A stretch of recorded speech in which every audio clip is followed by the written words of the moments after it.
All right, this is Greg here from Music Marauders. I'm here with Steve Kimock, who just put on a fantastic show outside at the main stage.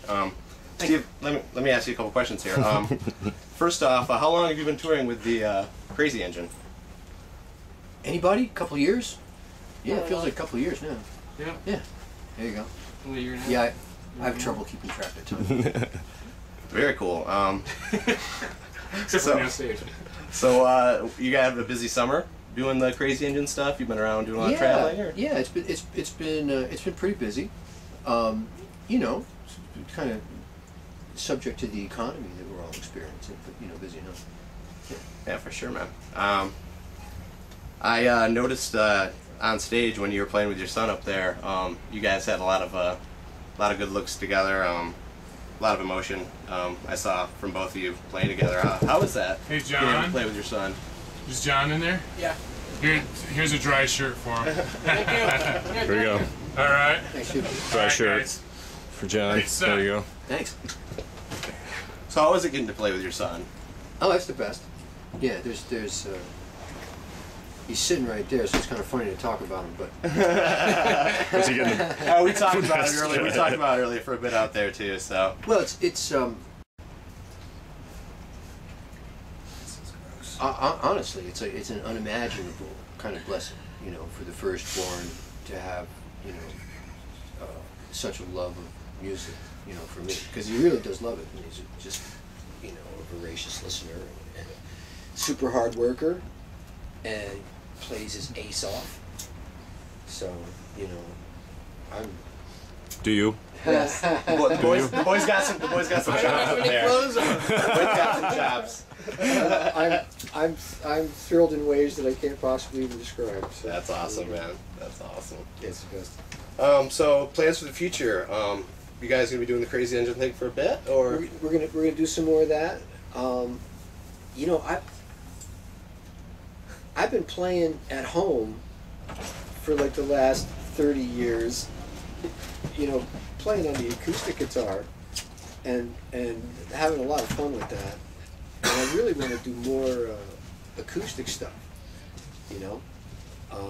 So that's in the future, definitely. And we're getting our recording trip together in our little barn more, so there's going to be more recording in the future. And, you know, more of whatever that very specific take that I might have on the acoustic thing. that's awesome. I like to hear that, man. Yeah, more Hawaiian guitar and, you know, fretless guitar. Have you recorded much of that in the past, or is A it little new? bit. Little bits of it sneak in everywhere. You know, there's normally some, you know, bottleneck or fretless playing on stage. And, you know, in the course of a tour, you know, if we're playing 2 sets or playing all night, I try and break up the guitar thing with a little, you know, slide guitar, steel, or Hawaiian guitar, just something that doesn't have the frets on it.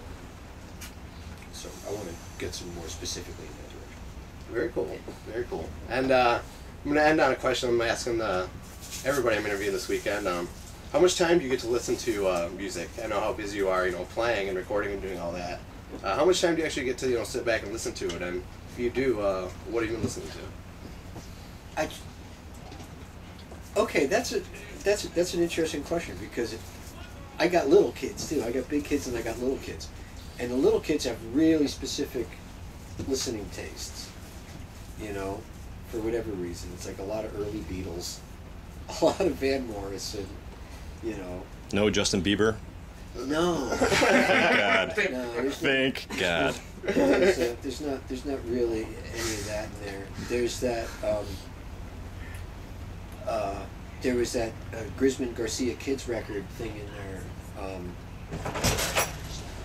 that was in heavy rotation for a while. And for me personally, there's always a bunch of reggae. There's always, you know, there's a Bob Marley component to my listening that never goes away. Sure, for sure.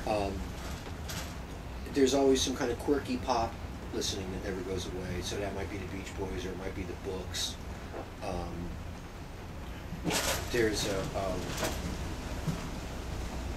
There's kind of a world music component to the thing that never goes away. that could be anything, because I consider the American blues music, you know, kind of world music too, you know, as opposed to the European thing specifically. That's awesome, man. I was actually gonna say I started on the very early pop Beatles myself, and absolutely, and that's a good way to start. I mean, for sure.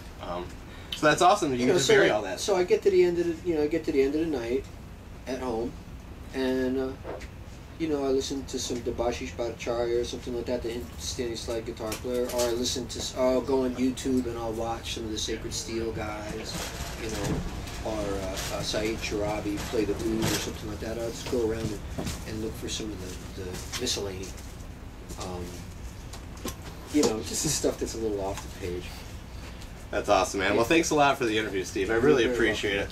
Awesome set tonight. Thanks, Paul. Steve Kimock. Cheers.